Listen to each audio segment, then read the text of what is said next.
everyone, hi cheers, I'm Angel May Gadingan Arboas and welcome back to my YouTube channel.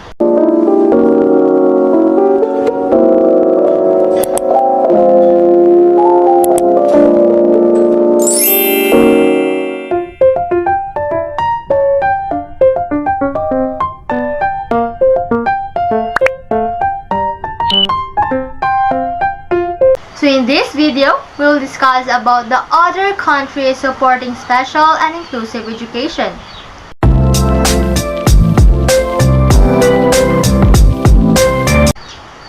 So the first question is, what's happening with inclusive education around the world? In September 18, 2014 by Richard Racer, 148 countries including the European Union have ratified the United Nations Convention on the Rights of Persons with Disabilities or UNCRPD and 158 have adopted the convention. In December 2013, a report, Thematic Study on the Rights of Persons with Disabilities to Education from the UN Human Rights Council, made clear that inclusion and inclusive education is one of the key provisions of the UNCRPD. In Article 24, commit states that parties to developing an inclusive education system where disability should not prevent people from successfully participating in the mainstream education system.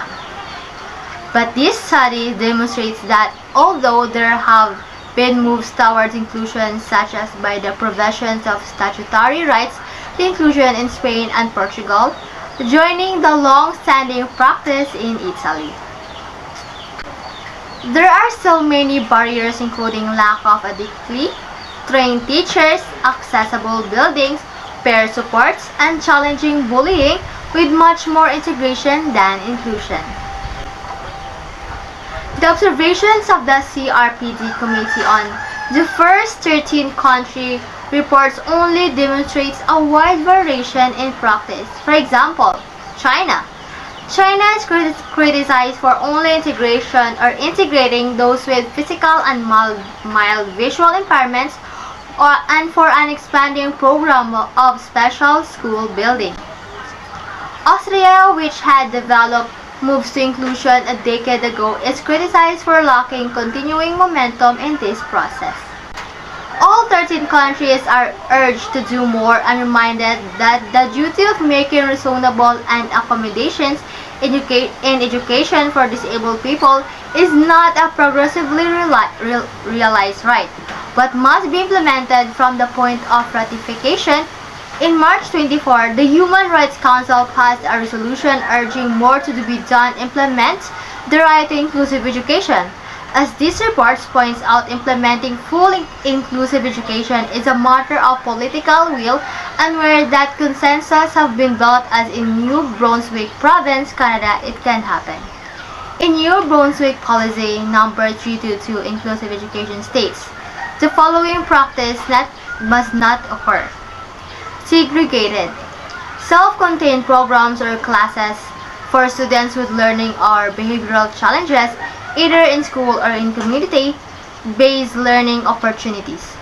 Alternative education programs for students enrolled in kindergarten to grade 8. The second question is, should we send all disabled children to school? Around the world, we have much to campaign for in terms of developing inclusive education for all disabled learners. The Global Campaign for Education in the UK is focusing on getting the 40% out of school children who were disabled into school.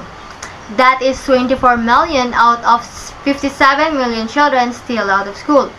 Send All My Friends to School has a free pack for schools to work with pupils in PS 1, 2, and 3 pupils. This term is on raising their awareness of this important issue. In England, we may feel that we are losing the battle in argument for inclusion.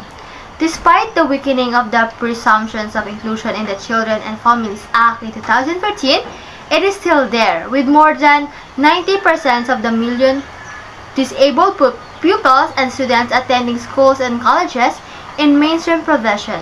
Domestically, the struggle for inclusion must continue.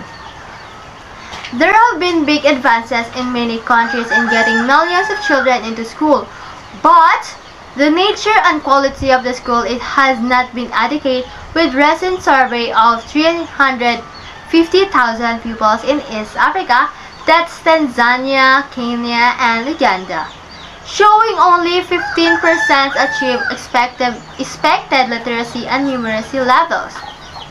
When it comes to children with disabilities as they are known internationally, the numbers in schools in most developing countries, though there are no accurate figures, is likely to be less than 10%, and numbers completing primary education is less than 1%.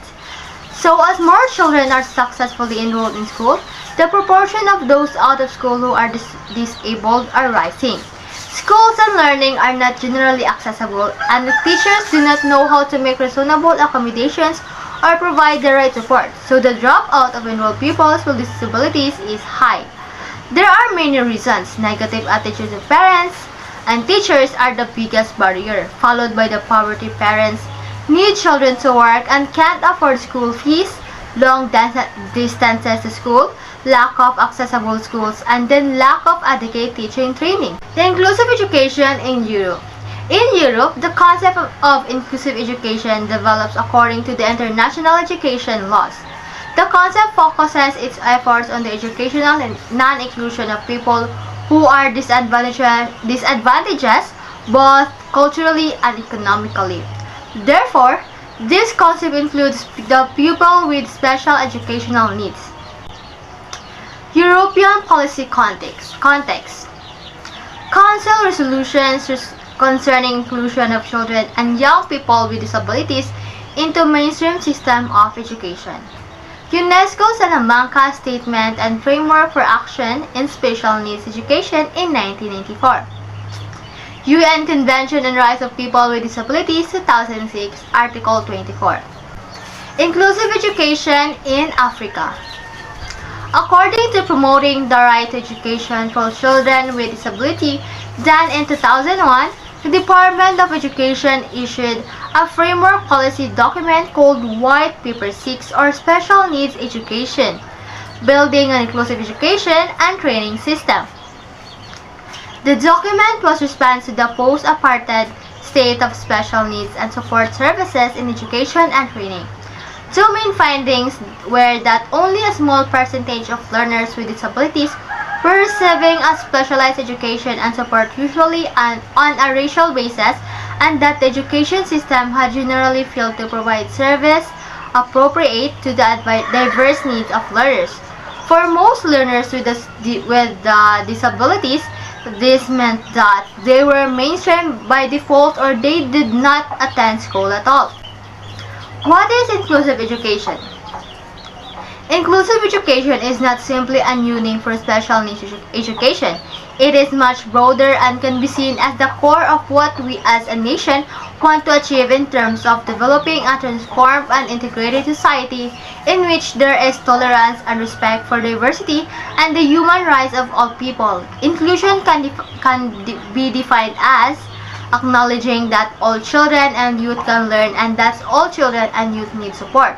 Enabling education structures, systems, and learning methodologies to meet the needs of all children. Acknowledging and respecting differences in learners, whether due to age, gender, ethnicity, language, class, disability, HIV, or other infectious diseases. Broader than formal schooling, and acknowledging that learning also occurs in the home and community and with informal and informal settings and structures. Changing attitudes, behavior, teaching methods, curricula, and environment to meet the needs of all learners. Maximizing the participation of all learners in the culture and the curriculum of educational institutions and uncovering and minimizing barriers to learning. Implementing of White Paper 6. According to the Promoting the Rights of Education for Children and Disability, that White Paper 6 and the work that has been done since 2001 represents an important shift in South Africa policy toward the education of children with disabilities. However, progress in making the policy a reality has been slow and not consistent across learners groups or geographic areas as noted in White Paper 6 itself. Belief in and support of inclusive education is not enough to ensure that it will work on practice. Effective implementations of all aspects of the policy is needed in order to ensure that by 2001, all South African children with disabilities can access the education and training they need and the White Paper 6 described.